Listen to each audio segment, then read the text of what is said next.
Straight banger. I love it. Dude, Was it echoed? No, it was not echoed. You got it this time. We nailed it. What's up, Nerfherders? Welcome back to the show. It's time for another Nerfherders Assemble. This time with some harrowing news. I hate to break people's hearts, but Josh recently celebrated his 9-year wedding anniversary, so I'm pretty sure he's unavailable now. Yeah, I don't know. She could return me by the 10-year date. I think she's got the 10-year warranty. So she's got a long warranty on this one. Yeah. Okay. But yeah, so congratulations for that. He's Thanks, made bud. it. You also survived New York Comic Con. Well done to that. And I'm sure you've got some stories. You want to kick off with that actually? Like any crazy? Sure. Hold up. Let me fix my hair. What's with my hair? My hair is like really, really bad. You got headphone hair. Yeah, New York Comic Con was full of challenges, but it was a good time. It was. I'm just messing on my hair. It was a really good time. It's a lot to bring all of the books every year. There's more. I went with 7 boxes of books this year, plus all of my tables set up. And when you got to mail stuff and fly with stuff, there's always that element of, will it get there? Will it not get there? Will my table be where I want it to be? Is there any issues going to be with the stuff that's supposed to be at my booth? And for the most part, everything went really smoothly. All of my books were there. My tables were there. All of my setup arrived. My cart broke on the first day. I had replaced the wheels, but it broke, which sucked because I have to lug the books for like 3 blocks from where I ship them to the center, and it broke halfway there. So that sucked. But other than that, the show was great. Alan, our friend from You Have to Watch This podcast, was there with me at the booth again, and he was fantastic. We nearly sold every book and bag we had. And it was really, really good. It was a lot. There was a lot of people there. I don't think they had a cap this year. And they extended the floor, the showroom floor, now that the Javits is completely done. So it was the largest the con has ever been. And there was a lot of people there. And I mean, they came back in full strength. And Maddie did get sick and had to fly home early, but she's fine now. But she had to leave. She had to leave straight up early. Like she didn't catch it. She didn't even find out about it until right off the bat. She got sick, on Saturday, and I just didn't want her to be, by herself in the hotel. So we rescheduled her flight to go back on Sunday morning so she could come home and be with the dogs, and I stayed until Monday and flew back Monday. So Alan was a big help, and it was a really good con. It was a good time. A lot of work as always, but happy to be back. Well, I mean, all the best to her health. Oh yeah, she's good now. She's perfectly healthy now. So. Okay, all right, good deal. Good. No, good stuff. Good con. I'm gonna make it next year. I'm making it a goal to make it to next year. Yeah. 2023 is gonna be a con year for me. I'm working on that. Okay. All right. I got to bring something to the table though for us. I got to get us some merch or something like that. I got to get something built up. I'm just going to throw out a Twitter lightning round real fast. Okay. Nothing that you need to bring up or anything like that, but I want to see your reactions to this. We got a story from the Hollywood Reporter popped up saying that Netflix will no longer share subscriber forecasts as the company sharpens revenue focus. And this is coming right before they launch their ad tier next month, which I also found out is going to be capped at 720p as far as its video quality. So go back to the first part of that. So what does subscriber forecast mean? Meaning they're no longer going to tell. I imagine it has how many subscribers they have, or they're no longer going to tell the subscribers what's in what's coming up. I don't. So a direct quote from Spencer Wang, which is Netflix's VP of Finance, and Investor Relations and Corporate Development. That's a fucking mouthful title. Yeah. It says we have such a wide range of price points, different partnerships all over the world, that the economic impact of any given subscriber can be quite different. And that's particularly true if you're trying to compare our business with other streaming services. This is going to be, I think, even more important as we head into 2023 and we develop new revenue streams like advertising and paid sharing, where membership growth is only one aspect of the revenue picture. Mm-hmm. And so it sounds like the move comes as Wall Street grows weary of expansion at any cost in the streaming space. Many streamers, including Netflix, have tightened their budgets and made cuts amid a competitive and what some fear to be stalling streaming environment. The streamer will still report global and regional membership numbers, but will not provide guidance for them starting in January of 2023, when it reports fourth quarter earnings. The company will still provide guidance on revenue, operating income, operating margin, net income, and earnings per share. So, yeah, I guess to probably try to avoid confusion from saying like, oh, hey, we expect this many subscribers, and instead of having to break it out between how many they expect to be paid subscribers versus how many like just actual ad tier subscribers or I guess full like non-ad tier subscribers and ad tier subscribers, instead of having to break that out to their different levels. But at the same time, I also feel like it's kind of a panic tactic to where, hey, we're losing subscribers really fast and we're sick of seeing those news stories in the media. What can we do to avoid that? It's like, oh, we'll just stop telling people how many subscribers we've got. That's true, but I think IGN has still year on year listed Netflix as the best streaming service that's out there, both in amount of content and variety of content. This is from, and I know you didn't want me to bring something up, but just because it's interesting, this is from a September article of theirs that shows Netflix currently has 220 million subscribers. Amazon Prime Video has 200, but that's Amazon Prime. They've right. I think we know that not all Amazon Prime people even know that they have access to streaming. Disney Plus is certainly getting up there with 152, and then it goes down the chain. So they're still huge. But I mean, Disney Plus is talking about doing a commercials option. And so it's not a surprise that Netflix would be thinking of doing the same. And they're trying to offer more, and they're trying to do these bigger films. It's not all about subscriber numbers. So it's not a something that I'm worried about, but interesting. Yeah. We had another thing that was blowing up recently. Harrison Ford is officially joining the MCU. Saw that. Which I'm sure you heard about. It's like he's going to take over the role of General Ross, which was what everybody kind of expected he would be doing. Yeah, I'm surprised it wasn't Sam Elliott, since he did it in the first Hulk movie. And thought, he's also a mustache guy. I thought he could just come back. The Ang Lee Hulk movie. Oh, okay, right, yeah. So, sure. I'm guessing that probably would have been the right move, actually, but I guess, I mean, Harrison Ford's going to get everybody freaking out. So sure. But then Harrison Ford is also the one that wanted the fuck out of Star Wars because he was done with the spectacle of it. So I wouldn't be surprised if this is a one and done film for him. Because he's also 81? He's old. He's getting up there. He can't really want to keep on working kind of like you'd have to be in the movies like this. I mean, granted, he's coming out with Indiana Jones, 4 or 5? 5 now. 5, so it's not like he's a spry 80-year-old guy for sure. But I'm surprised with as much as he wanted out of Star Wars that he was willing to get into Marvel. So I imagine that it's a very limited engagement. But we'll see. We'll see if they go full like Red Hulk Harrison Ford, or if they tame that character down a bit. But yeah, that's interesting for sure. What else you got?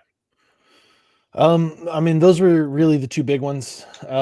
We had some minor celebrity, we had a celebrity news that I normally don't pay attention to, but I found it kind of funny. What's that?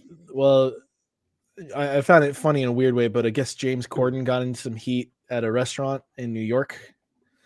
James Corden is still a thing. Yeah.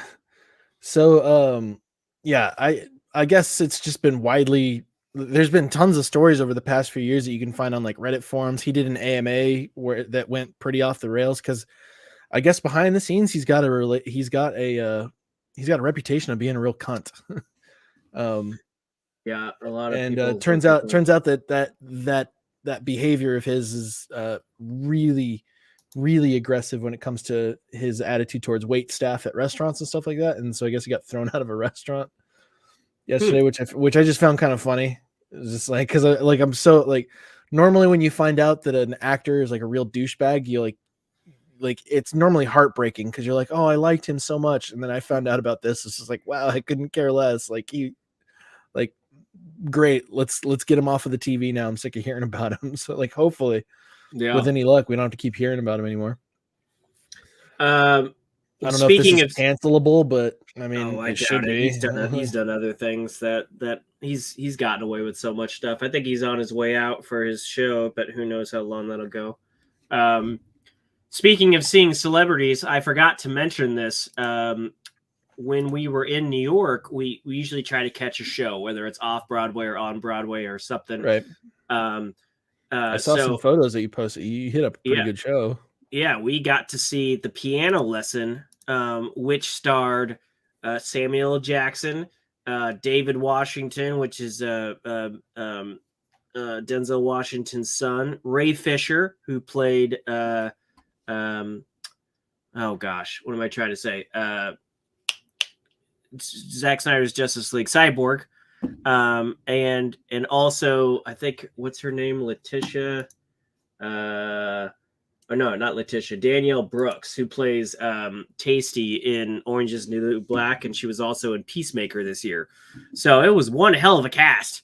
Yeah, it was one hell of a show. It was called The Piano Lesson, and it was still in previews. I think it's now out of previews now, but we caught it when we were walking by. We saw the sign for it and was like, holy crap, this sounds awesome.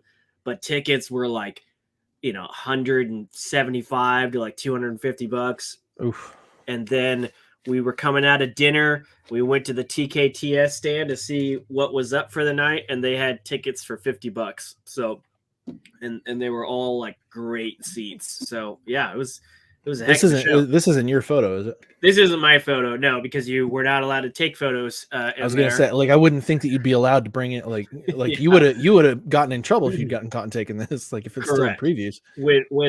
When it started, the lights went down. There was nothing on the stage yet. You just heard Samuel Jackson's booming voice saying, "Please put away your devices," and that's all of your recording devices. Now I know you heard me say "put away." I was waiting for him to say, "Put away your motherfucking devices," but he didn't say that. It was very calm and very soothing, but it was Samuel L. Jackson's voice like booming through the theater. But yeah, it was a hell of a play and totally unexpected. And this is, I mean, I'd love for this to continue to be a thing, because 2 years ago we saw Loki and Bruce Banner on stage for an off-Broadway show, and now we see this one. So yeah, it's a hell of a thing. So maybe next year when you come, we can catch a show like this, depending on what's out. I'm in. Let's do it. But before we get into our main topics, I wanted to go through a lightning round of things that I watched over the last week, because after coming back from New York, I was just like, I'm just gonna watch my shows and play my games and relax. and I watched so much stuff. You got like fucking way farther ahead of me than everything else. Yeah. We have this on the thumbnail, but we're actually going to put Werewolf by Night up till next week so that you and CC can have a chance to watch it. We're also going to be talking about Rings of Power and Game of Thrones next week, now that Game of Thrones will be done. So I'm going to hold off on my thoughts for that because it's an hour special and I don't want to spoil it. Other things I watched the new Hellraiser.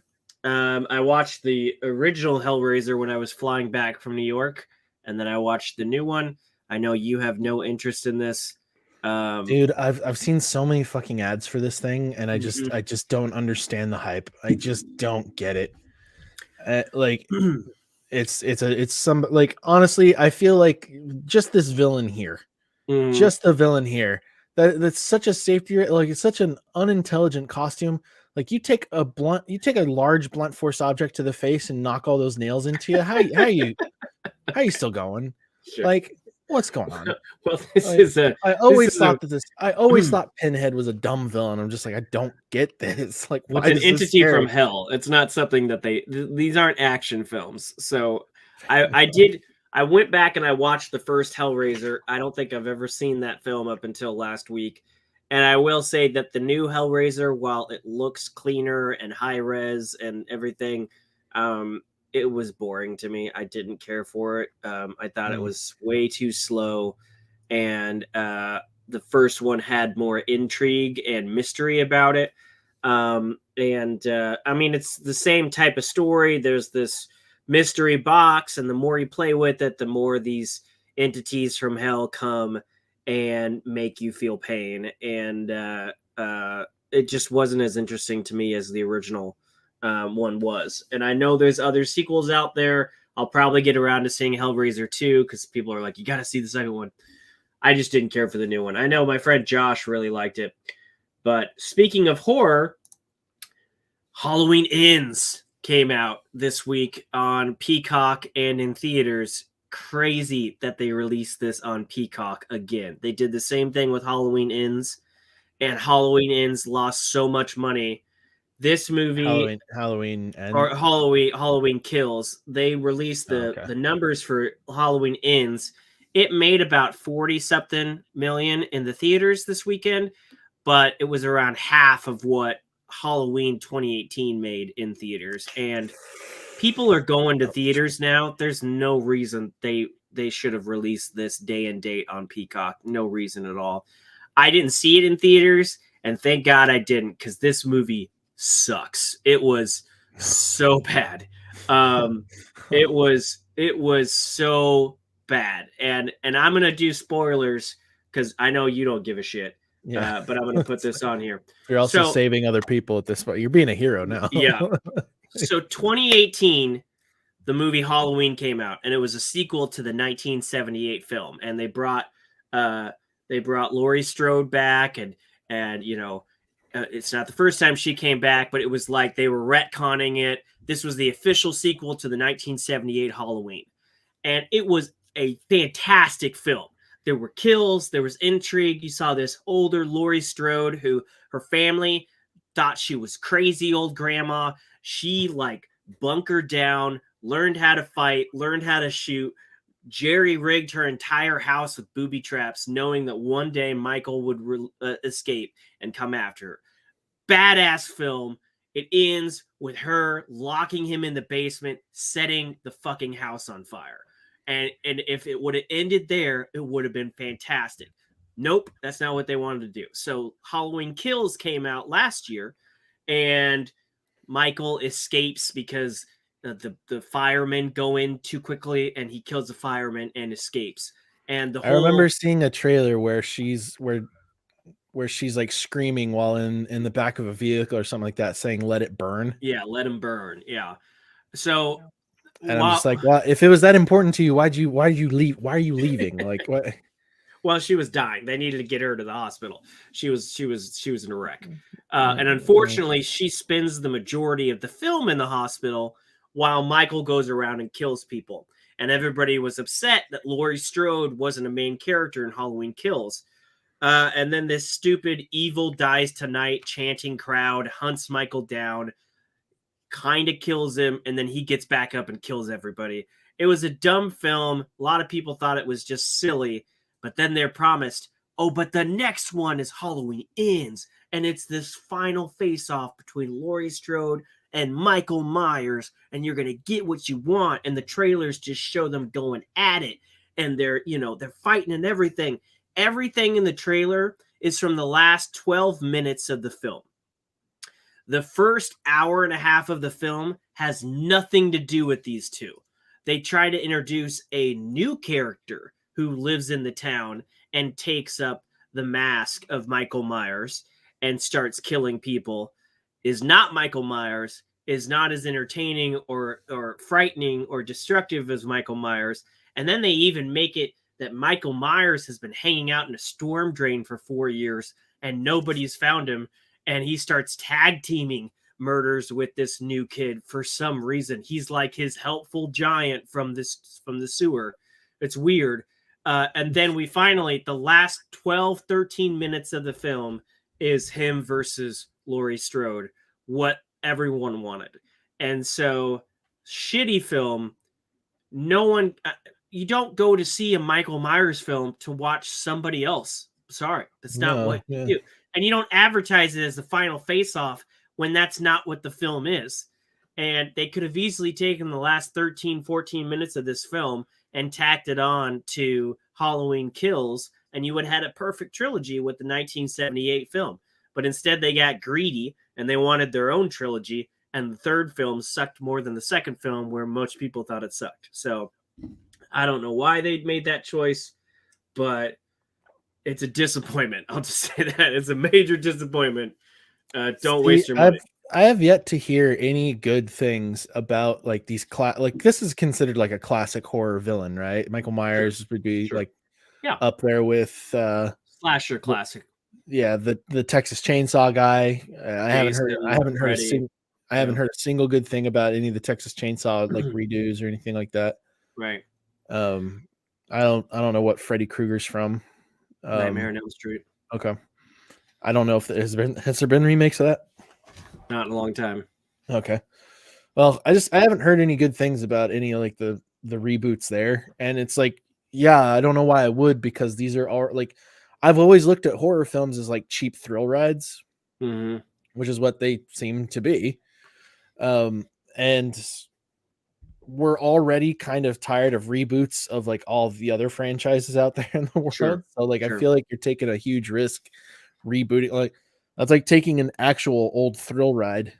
They'll be like, hey, we rebooted the Ferris wheel. It's like, Ferris wheel kind of sucked, man.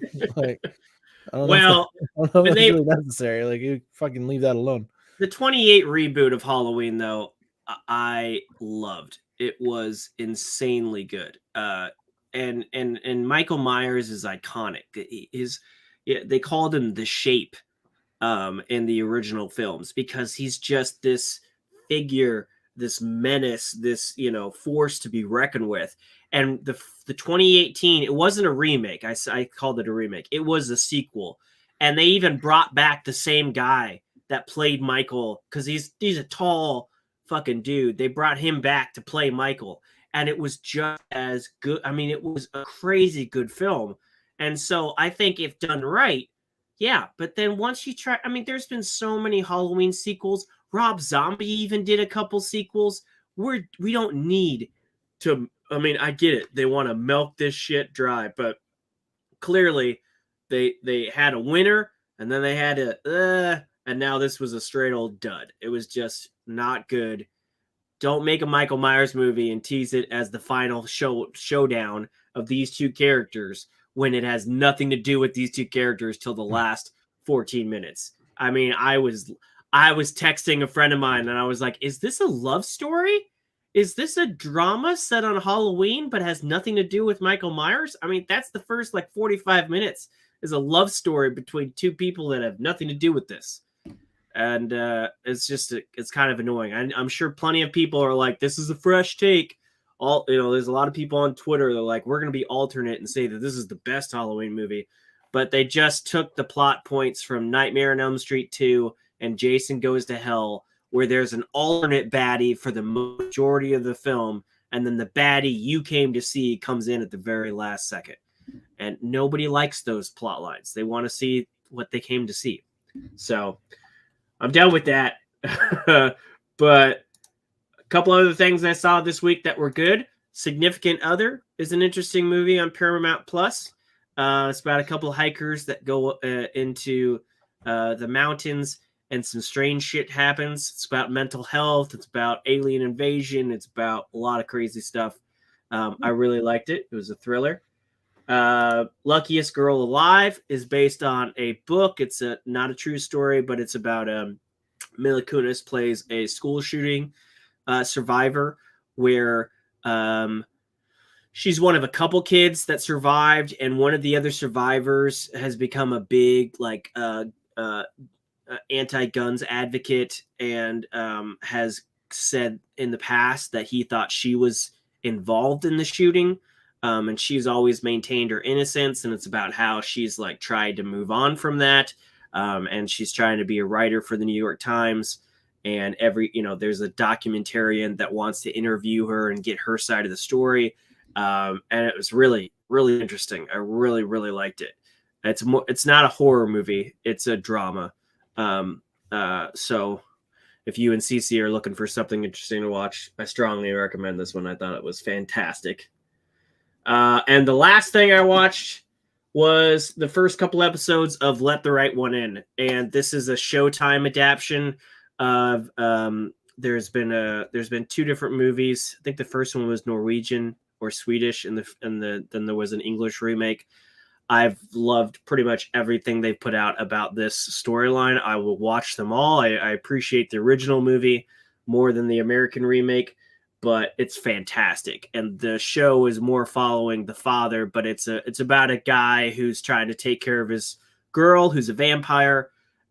She got bit by something, and he's been moving her around a lot, trying to figure out what bit her, and trying to find other people like her to try to find a cure. And he is yet to do so, but there are clearly others like her out there. And she's the 12, 13-year-old girl that is a vampire and wants to have friends and wants to go to school and can't really do that. And it's a really interesting story. It was a great movie, but I like what they're doing in the show as well. So, yeah, I watched a lot this week. Her hair on fire? Yeah, with the sun. Burning in the sunlight? With the sun, yeah. Not a very accurate, not a very obvious poster going on here. Yeah, well, I really had to look at that for a second.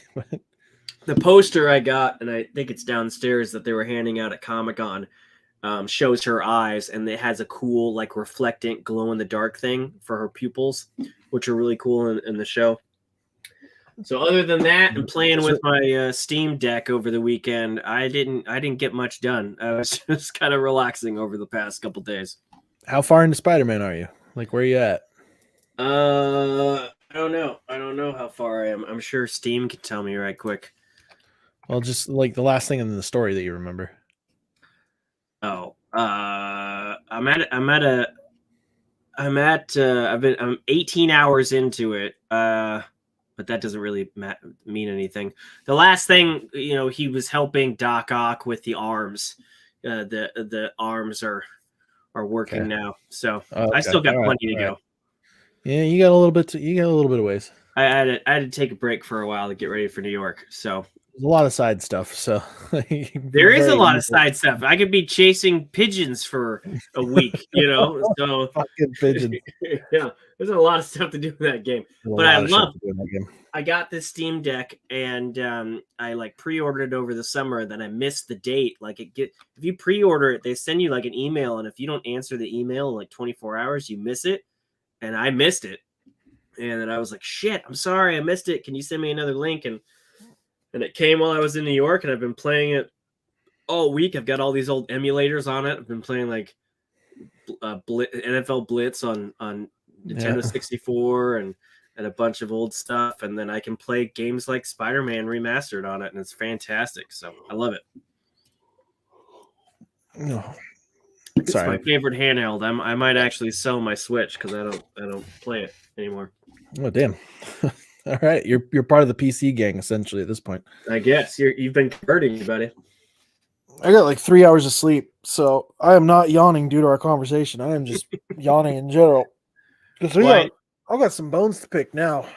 Yeah, well, we're going to get into She-Hulk. That's our main topic. But before we do, we have a small other topic to talk about, which came out over the weekend. So Black Adam had its big premiere over the weekend. It's red carpet. And at that red carpet, Dwayne "The Rock" Johnson said that, and I don't know if I could play this. I wonder if I can play this. Can you? No, I need to unmute it. Oh, that's super blurry. It's super blurry. I'm just gonna have to play it like this. And can you hear this? But it serves a larger Yeah. universe. But Okay. more importantly than that, it takes care of the fans, and that's what you want your lead foot to be. He's talking about the show, but then they ask him about Superman. Phone calls, meetings, but man, it was years. This was 6 years to get that done. I'm going to say that again. 6 years. We first started talking about this, and they kept saying no. Now that leadership isn't there anymore, because we usher in a new era in the DC universe, and we usher out an old era. So basically, I don't know why they cut it off there, but he's basically saying they've been trying to get Henry Cavill back as Superman for why are we looking like this? They're trying to get Henry Cavill back as Superman for the last 6 years, and the old regime said no. The new regime said yes. I think he's spoiling something that's happening in the movie. I doubt it's big, but from what I hear, we're going to see Henry Cavill in some cameos in some currently announced movies, and they are working on a Man of Steel 2. David Zaslav is apparently committed to bringing him back. And of course, Dwayne The Rock Johnson is wanting him back because a Black Adam 2 where it's him versus Superman, that's going to serve his purposes. But sure. So let's be fair. He's in it for the well-being of his films. But if he's part of the driving force of getting Henry Cavill back, I'm all there for it. I still think he's one of the best Superman. I love Man of Steel, even for its flaws, and I can't wait to have him back. Even if we never touch the Zack Snyderverse again, that doesn't mean we can't move forward with this version of Superman. What would you think if he came back? I mean, I'm on board. Like, I love Henry Cavill as Superman. I think he did great. Like, on my most recent rewatch of Man of Steel, I just had it on in the background, but like, there's still moments in that movie that like give me like his hero moment, and I'm like, this is like, yeah. I can't object to him coming back in that role at all. I would hesitate to say, is like, yeah, let's restart the Snyderverse at this point. Yeah, I don't think they're that'd be a little heavy. Yeah. Be a little much to try and bring into at this point, especially with just like the connotations that would bring if they're like, because I don't even know if the new regime would want him back in on it. Like, no. or if, regardless of the new regime, whether he'd want back in on it. So yeah, I don't know. He's moving on. I think there's a lot of haters in general that just want anything that has to do with those films dead and gone. I've been seeing stories. I just want good stories. I like that. That's the most important thing. Like, I don't care who's behind them. I just want them to tell good story. I just want the DC cinematic universe really needs some wins, and I don't care who brings them. Yeah. And maybe they'll get some. I think a lot of people are thinking that the MCU has kind of hit like a kind of a lull, and maybe this is time for the DC films to shine, and get back on the playing field. It's not about numbers, like how many films are in your universe. It's just about quality at this point. So if DC can come out with some good films, and I've heard mixed things about Black Adam, and I'm not going to lie, I'm not that excited about it. But if they can move forward in a good manner, and I like what I'm hearing, that David Zaslav believes that any DC universe revolves around Superman, and so they need to get Superman right.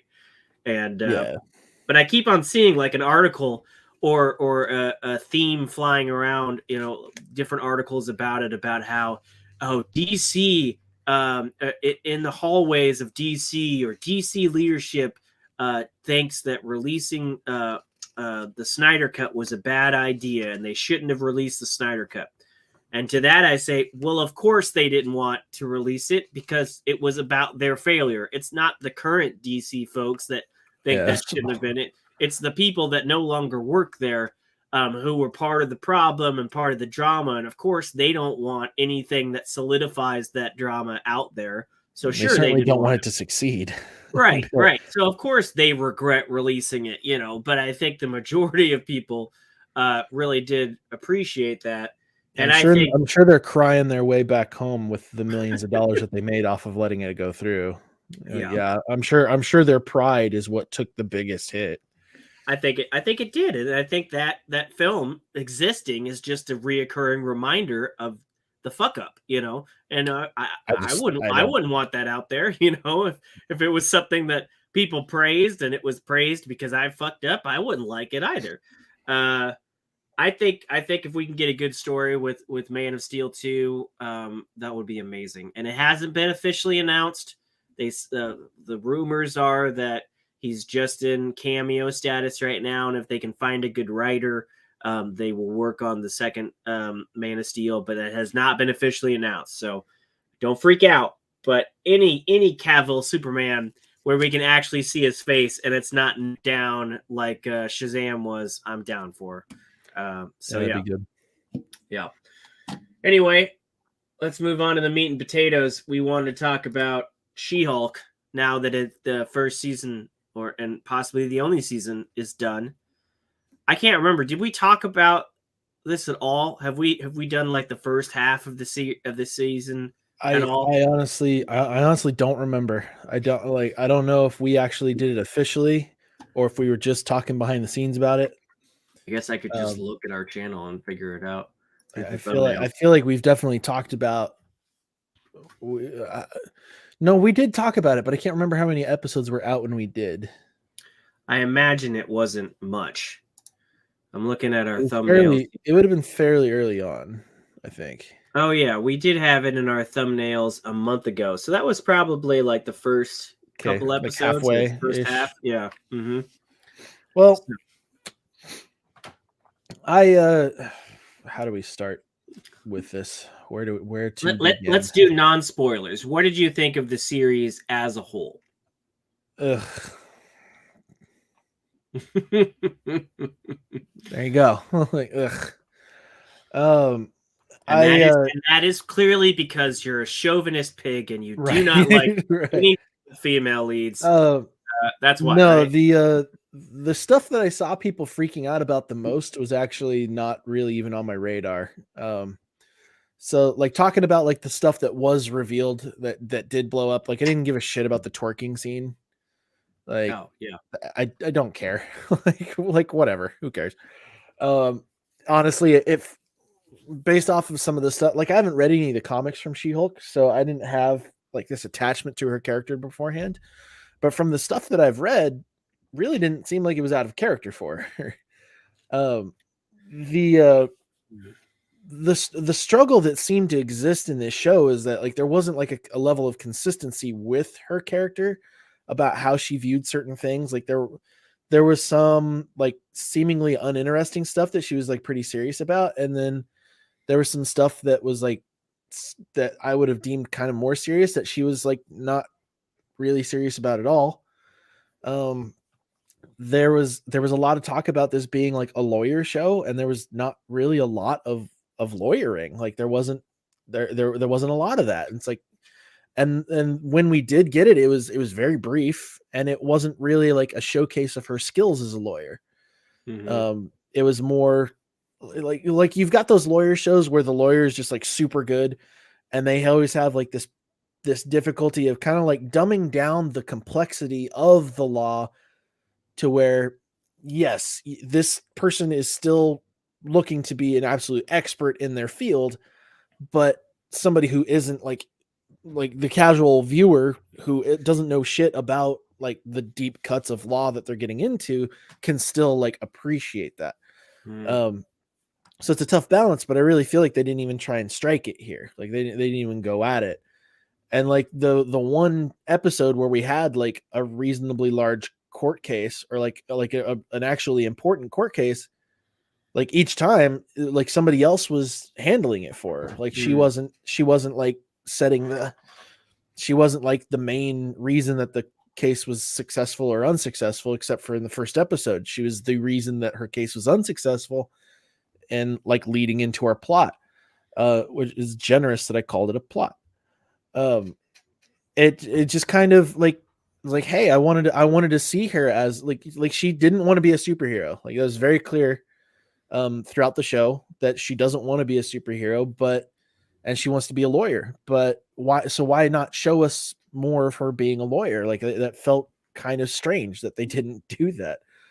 And then in other cases, she almost showed like a blatant disregard for the law. It's like, hey, you of all people should be like not doing some of this stuff. Like what the fuck is going on? And then I don't know. There's some other stuff that I don't want to get into. Like I would have to get into spoilers in order to talk about. Yeah, we'll talk spoilers in a second for sure. None of the stuff that like I saw people like really freaking out about in a negative way really landed for me as far as like being a bad thing. It was just kind of like, oh, okay, that happened. Like didn't like I didn't care about the twerking scene that blew up on social media. I didn't take any offense to any of like, I mean, there was some like feminist stuff that was going on. Like it didn't like challenge my masculinity at all or anything like that. So, yeah, my main beef with this show is that the story was just weak. Like there wasn't, and I had kind of a similar complaint while I was watching Miss Marvel, to where I was like, hey, the stakes just aren't there. But she's a high schooler. The stakes shouldn't be there. Like the stakes need to be like comparable to like her character. And she's a teenage girl. And I would honestly, I would say that Miss Marvel was actually a widely better show than this. I enjoyed Miss Marvel quite a bit. I feel like they gave like that was like a more female empowering show to me. Like if you were going to compare the two, like I thought they did. I really liked Miss Marvel. Actually, I think Miss Marvel was a really good show. Because I had to like reanalyze it, be like, okay, who was this made for? Did it achieve what it should have for its audience? And on this show, on She-Hulk, I'm having a much harder time saying, yeah, they did that. And Miss Marvel is just like, yeah, they did a great job appealing to the audience that they were obviously targeting, but at the same time made it enjoyable for somebody who isn't a part of that audience to watch it and still have a good time. Here, I don't really know who they were making it for, because it was just kind of all over the place. And, well, that I think just messy. It was messy. I think messy is the best way to describe it, especially since it has been reported that they released the episodes not in the order that they were originally planned. Really? That they went back and they threw in a couple things in some of the. Also, not all the episodes had stingers, but they like mid-credit stuff, but they went back in and they threw a couple things in for the finale. Most of them that they did weren't even really like teasers for anything. They were just kind of like funny little tidbit. Like and the one where she's doing it all of a sudden. There was supposed to be a 10th episode, with a much more serious finale. It was just I agree it was a mess, and I do need to get into spoilers. I think no spoiler free for you at all. Like nothing? No, this is the thing. There's a point in the finale where she literally is lying in bed looking at you and saying, "Here we go, spoilers on." Here we go, right at it. She's literally saying, "Is this what you wanted in the show? It's not even a reluctant superhero show. It's just I'm getting shit on." And this was my problem with the show. I believed this show had a couple really good episodes. It had a strong premiere. There was another premiere. There was another episode with a very favorite character of mine that we'll talk about. That was a very strong episode. But we're already in spoiler territory. I don't know. The majority of this show was just so messy and so short, and it didn't cover much ground. And then we get to this finale where finally she asks, "Is this the show that you and I want?" And she breaks out of the show and goes and talks to the writer's room and says, this isn't a good show. And this is my problem with movies that break the fourth wall or that make fun of themselves or whatever. It only works if then you correct it. But if you've spent the entire movie doing what then you complain about and then you don't fix it, then you're not being intelligent by calling yourself out. That is you trying to scapegoat your way out of the criticism. And what they do in the fourth, when She-Hulk in the comics would do this. When she didn't like the story, she would climb out of the comic, grab a writer and say, what the hell are you doing with my story? And they would fix it. And that's literally what happens in the finale. She climbs out of Disney Plus, goes to Marvel Assembled, goes to the writer's room, which apparently actually had a couple of the writers in there. They all make themselves look really bad. And then she demands changes to her show. I didn't have a problem with that scenario. I had a problem with it being in the finale. Had that happened midway into the show, then fine. But otherwise, we had all these things that were just slowly adding up to the finale. They do this thing, and then they just say, the stuff you've been wasting your time with for the last month and a half, we're just gonna erase it, and then we're gonna end the show. That was my biggest problem with that, because while I was watching it, like, me and Cece were looking at each other like, is this happening right? Like, is this fucking happening right now? Like, is this how they're is it happening right now in the finale? I paused it a few times, being like, did we get trolled? Like, is there actually more to, like? And I was waiting till, like, for the end of it for them to be like, oh, guess what? We actually have another episode. This isn't the finale. And then all of their marketing strategies kind of throws it down. I was like, that would. And then again, like I said, from the little bit that I've read about She-Hulk, I read that same thing when this episode came out, is that she's done this in the comics before. I was like, oh, okay. Maybe they're just gonna drop another episode on our heads and we have no fucking idea that it's coming. It's like, so Monday they're gonna announce, like, oh yeah, guess what? There's another episode or something like that. I don't know. Or that was gonna be like the teaser at the end. It's like, this isn't the finale. Like, She-Hulk will return next Friday or something like that. Be like, oh shit, okay, yeah. But no, they're like, all right, we're gonna explain away how dumb all of our ideas were for this entire show that we spent an entire season doing. Fix it with about a 1 minute wrap up at the end, and then we're gonna throw in a Fast and the Furious picnic. We're gonna do a mention to a Hulk movie that may or may not come about, and end of show. That's I mean, that is less of a, oh hey, we threw for a loop and we didn't go down, because there's a whole thing where she's like talking to Kevin, which is not Kevin Feige, it's a robot, and I thought that was kind of clever. But the whole thing that she's telling the robot is, every MCU movie is the same. It's daddy issues. The villain is a copy of the main hero. This big thing happens at the end. The blood is kind of like the super serum, and she's saying what we've said before. Sure, they are all the same, but then instead of fixing it or giving themselves a couple episodes to fix it, they just say, this is our excuse for the show we've presented, and now the show is over.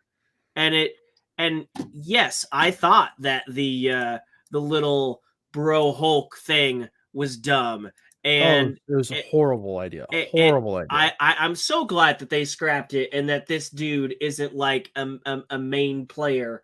And I'm glad that we got things like Daredevil. Daredevil was one of the good episodes. They had really good chemistry, and I really liked the bringing him in. I was so scared that they're gonna fuck him up, because so we had so many episodes that were so lackluster. It was just like, Jesus fuck. It took forever to get to there, and they were.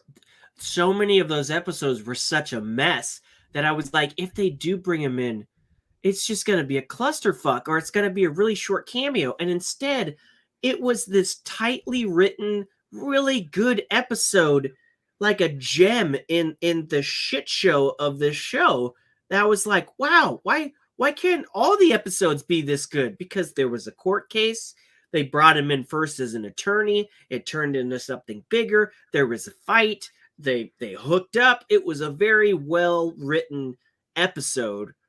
And then and then it went to the finale, and the finale was just this clusterfuck. And I agree, we didn't need all those things. We didn't need Bro Hulk.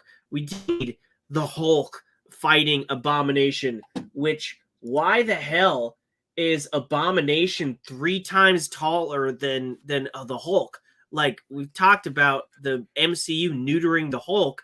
Do you remember when they were practically the same size? And now he's got like 20 feet on the Hulk. He makes the Hulk look small. It's so weird. We didn't need this. We didn't need them fighting in She-Hulk. We just needed a really good She-Hulk show. And I just feel like it was a mess. And when she's looking at you, like, is this the show you wanted? It's absolutely not. No, it wasn't. Like, why would you think this is what we wanted? Right. And I'm glad you thought this, but why couldn't you have thought this like 4 episodes? Because I did like some of this stuff. There was a lot of sexist undertones, a lot of what women deal with in the workplace and in dating, and a lot of stuff. I was perfectly fine with all that. Some of it dialed up to extremes, though. Some of it was heavy-handed, but at the same time, she's not a regular person. She's a person in the limelight suddenly, and I imagine a lot of that shit would dial up if it revolves around an asshole dating somebody in the limelight. So that stuff did not bother me. The problem was just that how many episodes was the show? 9 episodes. It felt like 7 of them were just there, and then suddenly we were even at the episode before the finale. She's like, "Oh my god, is the next episode the finale?" And I was like, "Yeah, it's apparently that's how we feel too." Or like, how the fuck did we get here? Like, and then the stuff that happens in the finale didn't make sense. They arrest her for tearing down a TV that was showing her sex tape to a ballroom, but they didn't arrest her for throwing people's cars at Daredevil and almost pretty much destroying a parking garage in the previous episode. Where's the consistency with that? Like, why would they arrest her for getting mad that her sex tape was being shown to the public? And then let the masked people go, but contain her? That didn't make sense at all. Literally like some terrorist looking motherfuckers just kind of like hanging out at this very fancy gala place full of rich people. And she has one in her hand, but they let him go. If that was the point, to be like, the cops wouldn't have let a single motherfucker from there leave. They'd be like, no, we're holding everybody here. We're going to find out if you were involved. We're going to find, if you're not involved, we're going to find out if you're okay. We're going to get you checked out because a monster literally just tore up a building a little bit. And her attorneys are that shitty that they can't get her out of jail for stopping her sex tape being broadcasted to a ballroom. I mean, I thought they were good attorneys, and then all of a sudden, we can't help you. Sorry, you got mad. It was such a weird left turn. Like, I would have been okay if this had been like the penultimate episode, and then they had released like an hour-long finale where they're like, okay, we're fixing all of this stuff. And she kind of gets in like the jabs, be like, hey man, this is a lot better. Thank you, Kevin. And shit like that. Like all right, we're working this out. Cool. Let's keep this going. And have all of like these individual, like, cause they tried, it's clear that they tried to have like all the individual elements barely of the show kind of come together at the end, but it was such a messy way. It's like, as soon as I saw Hulk, I was just like, this is stupid. What are we doing? Like it's going so far left field. And then so you've annoyed like a big bulk of your audience now, and I'll jump into those reviews at it, but you've annoyed like a big bulk of your audience for 8 episodes now, and then on your last episode, you're gonna bank like, God, what was that? Whenever you have a TV show where they're going through an entire episode and then they reveal that it was a dream sequence from the main character, and it just pisses you the fuck off. That's what this felt like.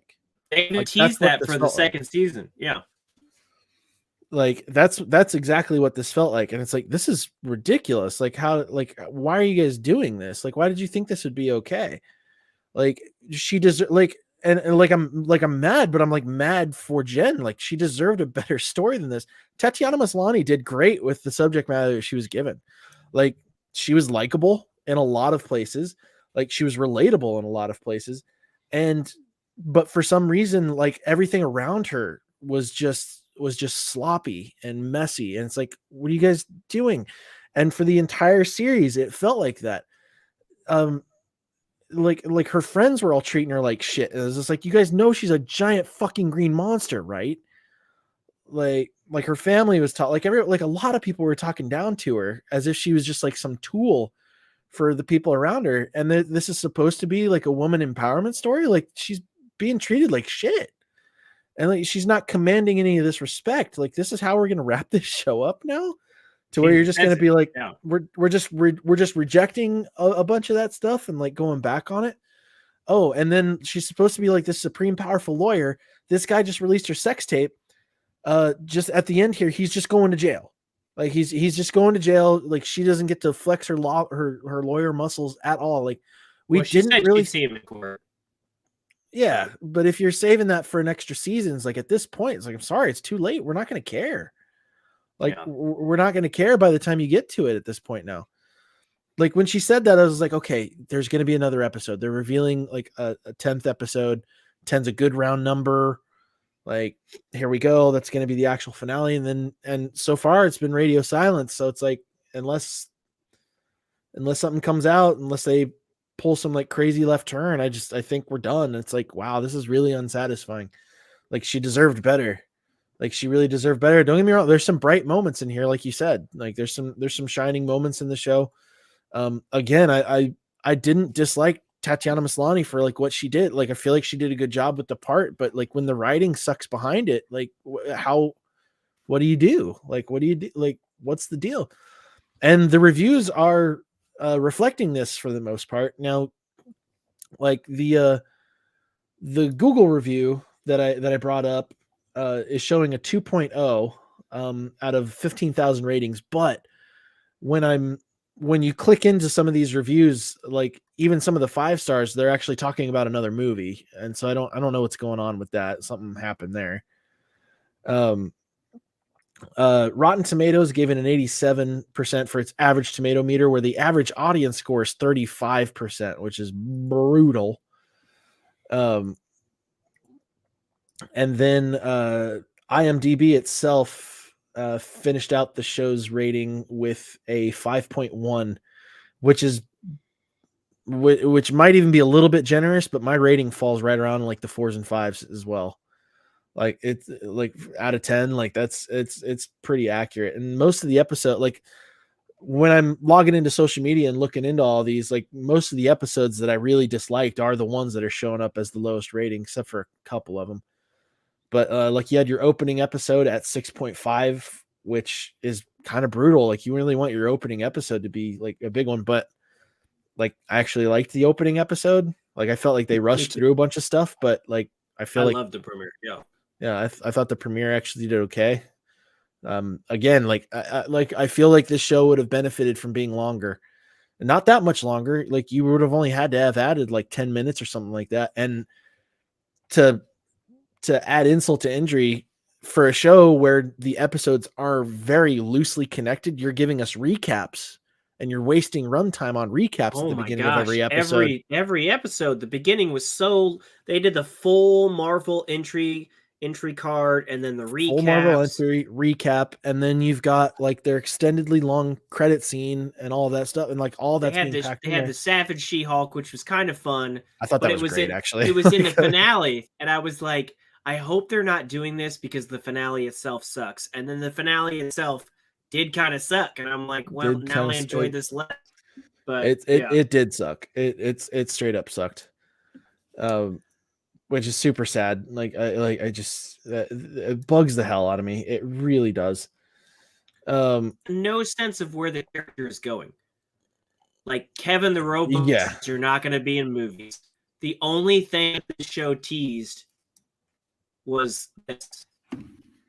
It had nothing to do with the show. I don't care about it. It wasn't important. You're lagging quite a bit, sir. I don't know what's going on, but your audio quality is cutting and your camera quality has diminished by quite a bit as well. I'm looking through Jessica Gao. She came up as the first result when it comes to writers. And I don't recognize a lot of stuff that she was involved in. Looks like she did some episodes of Rick and Morty, not a lot of episodes. That's the only property that I've actually heard of, except for Silicon Valley. It looks like she wrote one episode and she was a staff writer in another. 9 episodes of Robot Chicken. Like, not a lot. Not a huge writing credit in here. Yeah, no, nothing that really like jumps out at me. But like, I first of all, I wouldn't necessarily want to be known for this at this point. But yeah, rough, really rough, and it pains me to say that, like because I want to like this stuff, like very much want to like the end results of these shows, but just it's just brutal. It's brutal to see it go down like this, and I don't really know. I don't really know how to react to it. Like the only other thing that really bothered me was that I think it was the second episode. She was saying she was like, "Hey, this isn't going to be like one of those cameo every episode shows." So she's hoping that's not what we want, but that was, and then it proceeds to be exactly that, and almost dependent on those cameos. It got really strange watching that. I believe that's you messaging me. Like, yeah. Okay. Wow, his connection. All right. So it looks like Josh's connection has actually gone pretty bad. As you can see inside this camera here. Yeah, I mean, I'm sure that we can talk about this further in another episode. We'll just kind of like pick it up on the next show that we do, but your camera actually doesn't look too terrible bad right now. But you actually look fine at the moment, but yeah, like I wanted to, like the last thing that I'll say. So like I said, I've been posting on Nerfherders Twitter as much as I can. Like I'm trying to remember it as much as I can. But I saw a story that got clicked out, and it was, where are we at here? It was somebody saying, it was the new rock stars tweeted out. It was like, Disney Plus has given us so many great MCU couples, and they proceeded to show Wanda and Vision. I was just like, well, they're effectively over. Loki and Loki, which is the actual embodiment of I'm dating myself. Moon Knight's couple, which is at best a three-way, and then they had Jen and Matt, where she specifically said that it wasn't a thing, and it's also long distance, so that isn't going to work. But we saw another story where they're like, all right, rate your Phase 4 MCU Disney Plus shows, and She-Hulk was not topping the list for a lot of those replies. Just about every single fan interaction that I can see so far has either been, and I'm saying this because this is unfair, has either been extremely positive or extremely negative. And like, I'm finding myself kind of in the middle. Like, I'm not 1 out of 10. I'm not 10 out of 10 on any parts of the show. Like, this is almost like a solid 3 out of 10 show overall when you come down to it. But I don't look at that as an average. It's kind of like a weighted thing. It's like the show as a whole, like individual episodes did better. Like I've seen like 5s to 7. Like there were a couple 7s in there. Like I thought the premiere was like a solid 7 out of 10. I thought the Daredevil episode was a solid like 7, maybe even 8. Like I thought it was really well put together. But then when you look at the show as a whole, the story that it was trying to tell, and then the way they just kind of like threw it in our face that none of that mattered in the finale episode, I'm just like, okay, that drops the whole show down for me at that point. And that sucks because like clearly they were able to create some good stuff. Like they had the material. There were some areas where they obviously knew what they were doing. And then they just said, you know what, fuck it. We're throwing that away. But if they could have done that in the middle and then fix the show. Absolutely. Doing it in the end doesn't fix the show. It doesn't excuse the stuff that people were complaining about. No. And just because you're complaining about it in the show doesn't excuse the fact that you showed it in your show. Like, this is what you presented to us. It's that dream sequence thing again. It's like you're taking this into a direction that's like ridiculous, and then boom, oh no, it's just a dream. Don't worry about it. Like that would have been that just horrible. And that's exactly what they've done here. Like it's exactly what they've done here. And there's been countless stories about shows or movies that do stuff like that. Like any movie I see that has a dream sequence that is basically like a total reversal. It's not like some sort of like future vision. Has just been wildly upsetting. And this is no exception. And they kept on asking, whose show is this? And it's like, if you wanted it to be your show, don't make the best episode involve Daredevil. Don't throw in what's the other? Don't throw in Planet Hulk teasers. You know, Hulk, those two should never have come back. Yeah, like do not bring them in there. Do not bring Hulk back. It doesn't make sense. Leave the mystery there. You yourself said we don't need this in the show to Kevin. And then you throw it in afterwards. It was just like everything that they complained about, they left it in there. They didn't fix it. Everything that they said that they weren't going to do in the show because it would be a bad idea, they did in the show. It was like, this isn't going to be a cameo every episode. Proceeds to have a fucking cameo every episode. It was like, this is going to be a lawyer show. Fucking almost no lawyering whatsoever. Like it was so light on the lawyering side of things. And again, like when she did lawyer, when there were court cases, a lot of them were handled by other people. She brought in the dude who like never dies. Like that was going to be her case. And then her legal aid and the other lawyer ended up handling it the whole time. Like they solved everything. I was like, it's great that you want to showcase that these other characters are capable, but we've only got 9 episodes, 9 20-minute episodes here. Like we don't have time for this. Like this show would have thrived like quite a bit better. And like you would have had time to build those characters if this wasn't a 9 episode 20-minute series. It's like jump them up to 45 minutes a piece. Like actually make the story cohesive. It's like also give us a reason to believe that they might not be capable so they can then redeem themselves. So far, you just like we had no reason to believe that her legal aid wasn't a capable person. She seemed delightful. I can't remember her fucking name for the life of me. But her assistant, her best friend, like she was great. Like I thought she was a good character. Like it's just like I didn't need you to show me how awesome she was. She was being cool the whole time. Like there was never like a downtrodden moment where we were like, oh, she's feeling like incapable. And it's like, no, she's just proving herself capable right off the bat with no struggle. That was my complaint about She-Hulk as well. Is like you're not showcasing her to be a weakling at any point. And I'm not saying that's what I want. I need to see what she is struggling with. Now the retreat episode is actually one of like the lower rated shows, but like that's the only time where we're like really seeing like her struggling with what's going on. Like she's struggling with her own identity. It's like, okay, like we've got something here, but you can't wrap that up with one episode and then just never revisit it. It's like we need to see how she struggles because that's going to help her relatability. Like we have to see that. Like people don't look up to Indiana Jones because he was always amazing. Like that guy fucking was the underdog in a lot of his situations. Like he had to, like he was getting kicked in the face all the fucking time, but he kept getting back up. This character is getting shit on, whining about it. And then in the moments where she's not getting shit on, she's just completely overpowering everything. It's just like, well, how do I relate to this? Like, how do I relate to this character? Like, how does my wife relate to this character? Like, she didn't like it either. Like, if anybody was the target audience, it would have been her, and it did not work. She's like, and that was particularly upsetting for me. It was just like, hey, like, yeah, if you want to make like the MCU a thing, like make them capable. Like Black Widow did better than this. And that one was really brutal.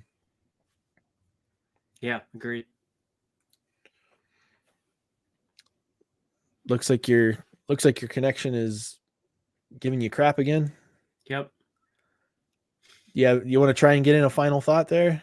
It was just a mess. You can't have a whole series shit on.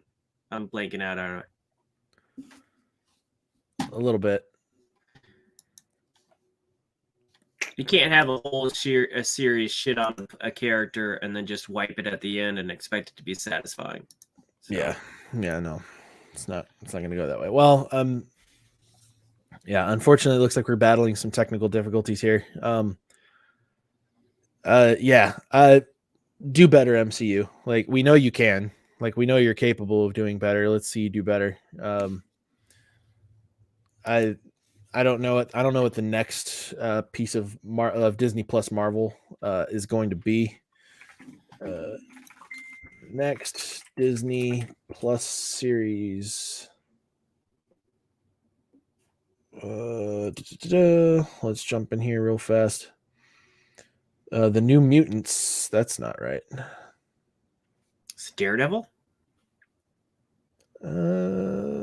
Marvel. This is all Star Wars stuff. That's regular Disney stuff. Season 2 of Marvel's What If, to be determined in 2022. Looks like the next piece of like straight up Marvel content, but that's also not like in our canon timeline.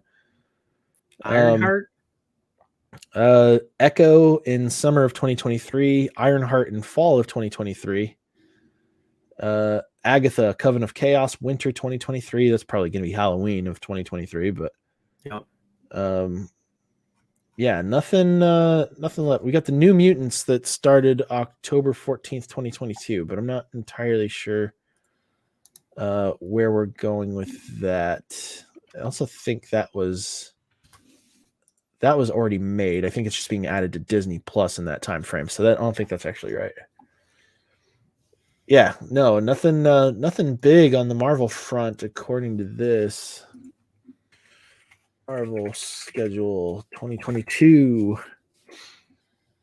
Yeah, so we're going to have Black Panther Wakanda Forever November 11th, the Guardians of the Galaxy Holiday Special, some more What If. We've got Ant-Man and the Wasp Quantumania scheduled for February 17th of 2023.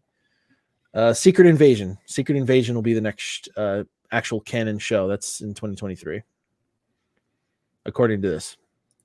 And that's from their D23 Expo. So yeah, I guess we'll have to wait and see until 2023 to kind of get more as far as what's going on. Which is unfortunate. If this was going to cap off the Disney Plus side of Marvel for 2022 is not a great way to end it. That's a rough stop. Yep. But, all right. Well, we apologize for the technical difficulties, Nerfherders. If you like this video, hit the like button. If you dislike the video, hit the dislike button. Be honest. We can take it. Be a part of the conversation in the comments. You can also find us. Like I said, I've been hitting up Twitter quite a bit. So if you want to talk to me there, at Nerfherders Crew, you can find us. Just look for the logo. You can also find us at Nerfherders Assemble on all other social media platforms. Don't forget to subscribe so you can catch the show when it comes out next. I am Seth. That's Josh. Thanks for watching. And until next time.